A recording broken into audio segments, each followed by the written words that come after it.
Hi friends, ಎಲ್ಲರಿಗೂ ನಮಸ್ಕಾರ. ಎಲ್ಲರಿಗೂ ಆಲ್ ಇನ್ ಒನ್ ಯೂಟ್ಯೂಬ್ ಚಾನಲ್ಗೆ ಸ್ವಾಗತ. ಇವತ್ತಿನ ಒಂದು ಟಾಪಿಕ್ ಏನಂತಂದರೆ ಮ್ಯಾನಿಫೆಸ್ಟೇಷನ್. ಏನಿದು ಮ್ಯಾನಿಫೆಸ್ಟೇಷನ್? ಮ್ಯಾನಿಫೆಸ್ಟೇಷನ್ ಅಂದರೆ ಏನು? ಇದು ವರ್ಕ್ ಆಗುತ್ತಾ? ಇದು ಎಲ್ಲರಿಗೂ ವರ್ಕ್ ಆಗುತ್ತಾ? ಮ್ಯಾನಿಫೆಸ್ಟೇಷನ್ ಅಂದರೆ ಪಾಸಿಟಿವ್ ಅಷ್ಟೇನಾ? ನೆಗೆಟಿವ್ ಅನ್ನೋದು ಇದರಲ್ಲಿ ಇರಲ್ವಾ? ಮ್ಯಾನಿಫೆಸ್ಟೇಷನ್ನ ಯಾವ ವಿಧಗಳಲ್ಲಿ ಮಾಡಬೇಕು? ಮ್ಯಾನಿಫೆಸ್ಟೇಷನಿಂದ ಆಗ್ತಕ್ಕಂತಹ ಲಾಭಗಳೇನು? ಮ್ಯಾನಿಫೆಸ್ಟೇಷನ್ ಕೆಲವರಿಗೆ ಮಾತ್ರ ವರ್ಕ್ ಆಗುತ್ತೆ, ಕೆಲವರಿಗೆ ಯಾಕೆ ವರ್ಕ್ ಆಗಲ್ಲ? ಇದರಲ್ಲಿರ್ತಕ್ಕಂತಹ ವಿಧಾನಗಳು ಯಾವುವು ಎಂಬುದರ ಬಗ್ಗೆ ನಾನು ಇನ್ ಡೀಟೇಲ್ ಆಗಿ ವಿಡಿಯೋಗಳನ್ನು ಮಾಡ್ತೀನಿ. ಸೊ ಇದು ನಮ್ಮ ಮೊದಲನೇ ವಿಡಿಯೋ. ಸೊ ಈ ವಿಡಿಯೋ ನಿಮಗೆ ಇಷ್ಟ ಆದರೆ ನಾನು ಈ ಸೆಷನ್ನ ಕಂಟಿನ್ಯೂ ಮಾಡ್ತೀನಿ. ಸೊ ಮೊದಲನೇದಾಗಿ ಮ್ಯಾನಿಫೆಸ್ಟೇಷನ್ ಇದೊಂದು ಎನರ್ಜಿ, ಇದೊಂದು ಕ್ರಿಯೇಷನ್.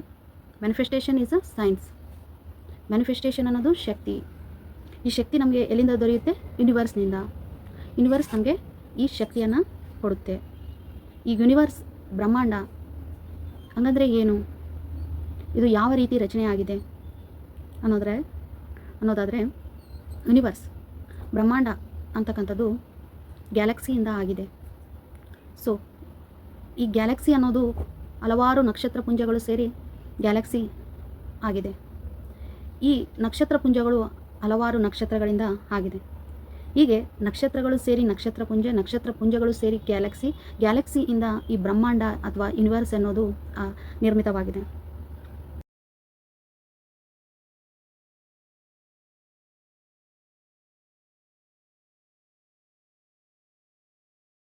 ಈಗ ನಮ್ಮ ಈ ಭೂಮಿ ಅಂತಕ್ಕಂಥದ್ದು ಯಾವ ಗ್ಯಾಲಕ್ಸಿಯಲ್ಲಿ ಕಂಡುಬರುತ್ತೆ ಅಂತಂದರೆ Milky way ಗ್ಯಾಲಕ್ಸಿಯಲ್ಲಿ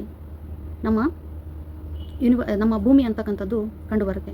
Milky way Galaxy ಅಲ್ಲಿ ಕಂಡುಬರ್ತಕ್ಕಂತಹ ನಕ್ಷತ್ರ ಪುಂಜದ ಒಂದು ನಕ್ಷತ್ರವಾದಂತಹ ಸೂರ್ಯನ ಸುತ್ತ 8 ಗ್ರಹಗಳು ಸುತ್ತುತ್ತವೆ. ಇದನ್ನು ನಾವು ಕಂಪ್ಲೀಟಾಗಿ ಸೌರವ್ಯೂಹ ಅಂತ ಕರಿತೀವಿ. ಈ ಸೌರವ್ಯೂಹದ 8 ಗ್ರಹಗಳಲ್ಲಿ ನಮ್ಮ ಭೂಮಿ ಅಂತಕ್ಕಂಥದ್ದು ಒಂದು ಗ್ರಹ ಆಗಿದೆ.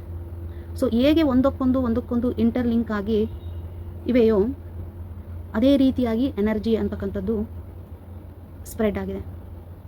ಎನರ್ಜಿ ಅಂತಕ್ಕಂಥದ್ದು ಕೇವಲ ಮನುಷ್ಯನಲ್ಲಿ, ಕೇವಲ ಜೀವ ಇರತಕ್ಕಂತಹ ಪ್ರಾಣಿಗಳಲ್ಲಿ ಮಾತ್ರ ಅಲ್ಲದೆ ಪ್ರತಿಯೊಂದು ವಸ್ತುವಿನಲ್ಲೂ ಕೂಡ ಎನರ್ಜಿ, ಶಕ್ತಿ ಅಂತಕ್ಕಂಥದ್ದು ಇದೆ.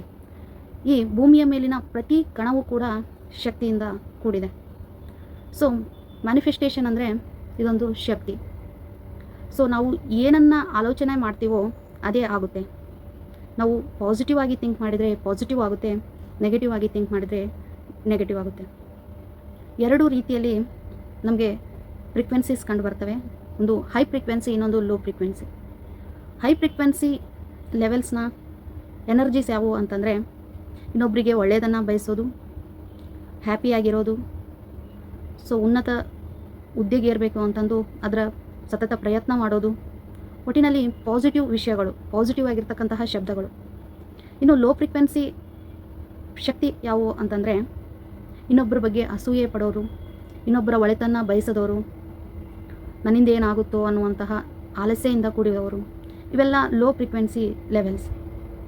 ಸೊ ನಾವು ದಿನೇ ನಮ್ಮಿಂದ ಏನಾಗುತ್ತೆ, ನಮ್ಮ ಮುಂದೆ ಏನಾಗುತ್ತೆ, ನನ್ನಿಂದ ಆಗೋಲ್ಲ, ಈ ರೀತಿಯಾಗಿ ಅಂದುಕೊಂಡೇ ನಾವು ಅದನ್ನೇ ಅಟ್ರ್ಯಾಕ್ಟ್ ಮಾಡುತ್ತಾ ಅದೇ ನಮ್ಮ ಜೀವನದಲ್ಲಿ ಆಗ್ತಾ ಹೋಗುತ್ತೆ. ಅದಕ್ಕಾಗಿ ನಾವು ಪಾಸಿಟಿವ್ ಥಿಂಕಿಂಗ್ ಮಾಡೋದನ್ನು ಬೆಳೆಸ್ಕೋಬೇಕು. ಕೇವಲ ಮೈಂಡ್ ಮಾತ್ರ ಪಾಸಿಟಿವ್ ಥಿಂಕ್ ಮಾಡಿದರೆ ನಮ್ಮ ಹತ್ರ ಇರ್ತಕ್ಕಂತಹ ಸಬ್ಕಾನ್ಷಿಯಸ್ ಮೈಂಡ್, ನಮ್ಮದು ಒಳ ಮನಸ್ಸು ಏನಿದೆ ಅದಕ್ಕೆ ಅರ್ಥ ಮಾಡಿಸ್ಬೇಕು. ಈ ನಮ್ಮ ಸಬ್ಕಾನ್ಷಿಯಸ್ ಮೈಂಡ್ಗೆ ಯಾವುದು ಪಾಸಿಟಿವ್ ಯಾವುದು ನೆಗೆಟಿವ್ ಅಂತ ಗೊತ್ತಾಗೋಲ್ಲ. ನನ್ನ ಬಡವನನ್ನಾಗಿ ಇಡಬೇಡ ಅಂತ ನಾವು ಕೇಳ್ಕೊಂಡ್ವಿ ಅಂತ ತಿಳ್ಕೊಳ್ಳಿ. ಬಡವ ಅನ್ನುವಂತಹ ವರ್ಡ್ ರಿಜಿಸ್ಟರ್ ಆಗುತ್ತೆ. ಸೊ ಆ ಸಬ್ಕಾನ್ಷಿಯಸ್ ಮೈಂಡು ಬಡವ ಅನ್ನೋದು ಫಿಕ್ಸ್ ಮಾಡಿಕೊಂಡು ಬಡತನದಲ್ಲೇ ಇರುವಂತೆ ಮಾಡುತ್ತೆ. ನನಗೆ ಓದಿನಲ್ಲಿ ಯಶಸ್ಸು ಕೊಡು ಅನ್ನೋದು ಪಾಸಿಟಿವ್ ಆಗಿದೆ. ನಾನು ಓದಿನಲ್ಲಿ ಯಶಸ್ಸು ಪಡ್ತೀನಾ ಇಲ್ವಾ ಅಂತಂದು ಸಂಶಯ ಪಟ್ಟರೆ ಅದು ನೆಗೆಟಿವ್ ಆಗುತ್ತೆ. ಯಾವುದೇ ವಿಚಾರವನ್ನಾಗಲಿ ಹಾಗೇ ಆಗುತ್ತೆ, ಅದು ನನ್ನಿಂದ ಸಾಧ್ಯ, ಯಾವುದೇ ಇನ್ನೊಂದು ಪಾಯಿಂಟ್ ಇಲ್ಲದೆ ನೀವು ಹಾಗೇ ಆಗುತ್ತೆ, ಖಂಡಿತ ಇದು ನನ್ನಿಂದ ಸಾಧ್ಯ ಅಂತಂದು ನಮ್ಮ ಒಳ ಮನಸ್ಸಿಗೂ ಕೂಡ ಅರ್ಥ ಮಾಡಿಸ್ಬೇಕಾಗುತ್ತೆ. ಕೇವಲ ಯೋಚಿಸಿದರೆ ಮಾತ್ರ ಸಾಧ್ಯ ಅಲ್ಲ, ಪಾಸಿಟಿವ್ ಥಿಂಕಿಂಗ್ ಮಾಡೋದನ್ನು ಇದು ಅಟ್ರ್ಯಾಕ್ಟ್ ಮಾಡಬೇಕು ನಾವು ಮ್ಯಾನಿಫೆಸ್ಟೇಷನ್ ಮಾಡುವಾಗ. ಸೊ ಫಾರ್ ಎಕ್ಸಾಂಪಲ್, ಇಂದಿನ ಕಾಲದಲ್ಲಿ ರೇಡಿಯೋನ ಬಳಸ್ತಾ ಇದ್ದರು. ರೇಡಿಯೋ ಫ್ರೀಕ್ವೆನ್ಸಿ ಎಷ್ಟಿತ್ತು? 98.5. ನಾವು ಯಾವಾಗ ರೇಡಿಯೋ ಫ್ರೀಕ್ವೆನ್ಸಿಯನ್ನು 98.5 ಅಂತ ಇಟ್ಟರೆ ಮಾತ್ರ ಅದು ಆ ಚಾನಲ್ ಬರ್ತಾಯಿತ್ತು, ಹೆಚ್ಚು ಕಮ್ಮಿ ಆಗಲಿ ಬರ್ತಾ ಇರಲಿಲ್ಲ. ಹಾಗೆ ನಮ್ಮ ಮನಸ್ಸಿಗೂ ಕೂಡ ಇದು ಸಾಧ್ಯ ಅಂತಂದು ನಾವು ನಮ್ಮ ಒಳ ಮನಸ್ಸಿಗೆ ಅರ್ಥ ಮಾಡಿಸ್ಬೇಕಾಗುತ್ತೆ. ಸೊ ನಾವು 98.5 ಫ್ರೀಕ್ವೆನ್ಸಿಯಲ್ಲೇ ನೀವು ಆ ಚಾನಲ್ನ ನೋಡ್ಬೋದು. ಹೆಚ್ಚು ಕಮ್ಮಿ ಆದರೆ ಬೇರೆ ಚಾನಲ್ಗೆ ಹೋಗ್ಬಿಡುತ್ತೆ. ಅದೇ ರೀತಿಯಾಗಿ ಪಾಸಿಟಿವಿಟಿನ ನಮ್ಮ ಮನಸ್ಸಿನಲ್ಲಿ ನಾವು ಬೆಳೆಸ್ಕೊಳ್ಬೇಕು. ಸೊ ಮ್ಯಾನಿಫೆಸ್ಟೇಷನ್ ಅನ್ನೋದು ಇದೊಂದು ವಿಜ್ಞಾನ ಅಂತ ಹೇಳ್ಬೋದು. ಅದನ್ನು ನಾವು ಕ್ರಿಯೆ ರೂಪಕ್ಕೆ ತರಬೇಕು. ಈ ಎನರ್ಜಿಯನ್ನು ಪ್ರತಿಯೊಬ್ಬರೂ ತಮ್ಮಲ್ಲಿ ಬೆಳೆಸಿಕೊಂಡು ತಮ್ಮ ಜೀವನದಲ್ಲಿ ಯಶಸ್ಸನ್ನು ಕಾಣಬೇಕು. ಫಾರ್ ಎಕ್ಸಾಂಪಲ್, ಯಾರಿಗೆ ವಯಸ್ಸಾದವ್ರಿಗೆ ಹೋಗಿ ಕೇಳಿ, ಹೇಗಿದ್ದೀರಾ ಅಂತ ಕೇಳಿ. ಈಗೇನು ಏನಪ್ಪ ನನಗೆಲ್ಲ ವಯಸ್ಸಾಯಿತು, ಇನ್ನೇನು ಹೋಗೋದಂದೆ ಅಂತ ಹೇಳ್ತಾರೆ. ಅಂದರೆ ಅವರು ಸಾವನ್ನು ಬರಮಾಡಿಕೊಂಡಂತೆ ಸಾವನ್ನು ಅಟ್ರ್ಯಾಕ್ಟ್ ಮಾಡ್ತಾ ಇದ್ದಾರೆ. ಇಲ್ಲ, ನಾನು ಆರಾಮಾಗಿದ್ದೀನಿ, ಚೆನ್ನಾಗಿದ್ದೀನಿ ಅಂತ ಹೇಳಿದ್ರೆ ಅದು ಪಾಸಿಟಿವ್ ಆಗ್ತಾಯಿತ್ತು. ಸೊ ಅವರು ಅದನ್ನು ಅಟ್ರ್ಯಾಕ್ಟ್ ಮಾಡಿ ಕೆಲವು ವರ್ಷಗಳಲ್ಲಿ ಅವರು ತಾವು ಸಾವಿಗೆ ಹತ್ತಿರವಾಗ್ತಾರೆ. ಸೊ ಪ್ರತಿಯೊಬ್ಬ ಮನುಷ್ಯ ಆದವರು ಇನ್ನೊಬ್ಬರ ಬಗ್ಗೆ ಅಸೂಯೆ, ದ್ವೇಷ, ಕೆಟ್ಟ ಪದಗಳನ್ನು ಬಿಟ್ಟು ಒಳ್ಳೆಯ ಪದಗಳನ್ನು, ಒಳ್ಳೆಯ ಆಲೋಚನೆಯನ್ನು ನಾವು ಬೆಳೆಸ್ಕೋಬೇಕಾಗುತ್ತೆ. ಮ್ಯಾನಿಫೆಸ್ಟೇಷನ್ ಅನ್ನೋದು 75% ಜನರಿಗೆ ವರ್ಕ್ ಆಗಲ್ಲ, ಕೇವಲ 25% ಜನರಿಗೆ ವರ್ಕ್ ಆಗುತ್ತೆ. ಯಾಕೆ ಅಂತಂದರೆ, ಎಲ್ಲರೂ ಮಾಡ್ತೀವಿ ಮ್ಯಾನಿಫೆಸ್ಟೇಷನ್ ಅಂತ ಮಾಡೋದಕ್ಕೆ ಸ್ಟಾರ್ಟ್ ಮಾಡ್ತಾರೆ. ಆದರೆ ನನ್ನಿಂದ ಆಗುತ್ತೋ ಇಲ್ಲೋ ಅಂತಂದು ಸಂದೇಹ, ನಮ್ಮ ಮೈಂಡ್ನಲ್ಲೇ ನಾವು ಒಂದು ಒತ್ತಡ, ಪ್ರೆಷರನ್ನು ಹಾಕ್ಕೊಂಡು ಬಿಡ್ತೀವಿ. ಅದಕ್ಕಾಗಿ ಆ ಮ್ಯಾನಿಫೆಸ್ಟೇಷನ್ ಅನ್ನೋದು ವರ್ಕ್ ಆಗಲ್ಲ.